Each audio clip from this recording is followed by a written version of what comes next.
In this video, I'm going to show you how you can use AI to read your normal everyday emails, understand it, and create a response, and then store that response in your draft folder so you can quickly jump in and get ready to click the send button. The first thing that we're going to want to do is head over to Zapier.com and create ourselves an account. Now, in today's video, we are going to be using Gmail, but you can use this for Outlook and other email providers. We're going to start things off by clicking Create Zap, and we're going to type in Gmail. Once you've selected it, we're going to select an event, and we're going to have it triggered when a new email appears in the mailbox. Just before I press continue, I've actually got no emails. So let me go ahead and send myself an email. We now have an email inside our Gmail account. So if we just open this up, it says, "Hi Marty, I saw your offer of Brainy Automations platform, was wondering how membership works. Can you explain a little more about the business automation video training you offer? Kind regards, Billy." Let's go back to Zapier. We're going to select new email,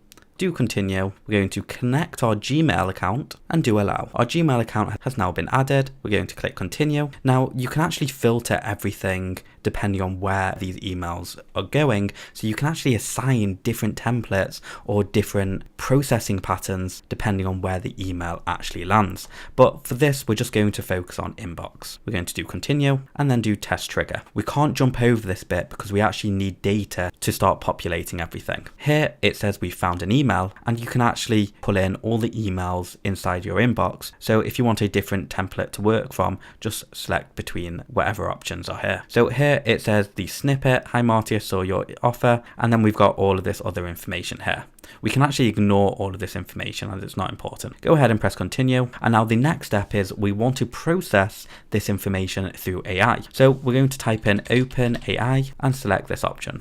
We're going to select the event. Now you might not have OpenAI already connected, so you would actually need to connect the API. So if you've not connected your OpenAI account yet, head over to platform.openai.com and then click on API keys, click create new secret key, name it, and then you want to copy this key, and then you're going to want to paste it in so you can connect your OpenAI account. Under events, we're now going to want to do send prompt and do continue, and we want to leave the bulk sum of all of this alone. But for prompt, this is where we actually start formatting what the email is going to look like and how we want it. This is where we are going to be talking directly to our AI tool, so it knows what sort of tone and overall how you want to respond to this style email. So first we're going to put some criteria down just so the AI tool knows what sort of AI tool it is. So we're going to say you are a professional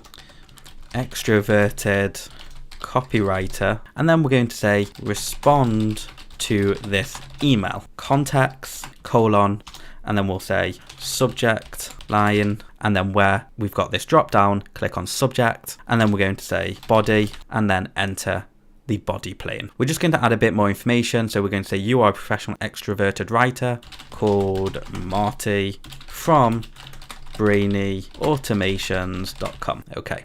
And now we have everything that we want here. We'll just leave the temperature as it is, and the maximum length I'm going to leave at 500, and then press continue. And then we want to do test action. This is going to tell us how accurate our prompt is to see how the AI is going to respond. So it's this area where we would want to tweak the prompt if it's not giving the outputs that we actually want. So this is the output, it's done. "Hi Billy, thanks for your interest in Brainy Automations. We are a platform that offers business automation video training, etc, etc." This actually seems perfectly acceptable for me. So we're going to go ahead and just close that. And now finally, we're going to select this plus icon, enter in Gmail again, do Gmail, choose an event, and then do create draft. Do continue, and the subject, we're going to add in re, and then you can put anything at this point, but we're going to do re, and then inside this drop down of new email in Gmail, just grab the subject dynamic field, and then for to, we're going to again drop the new email in Gmail, and we're going to find the from email and just pop that in. And again, if you want to change which email you're sending from, you would have to connect more Gmail accounts to Zapier, but you can actually choose the from field. But by leaving it blank, it will send from the default. For the body, you can use plain or HTML. I'll do HTML, and then we're going to click on the AI or number 2 icon, and we're going to scroll down where it says response. If you have signatures, you can add your custom signatures, but we're just going to do continue, and let's do test action. So let's go into our drafts folder now, and we just refreshed it,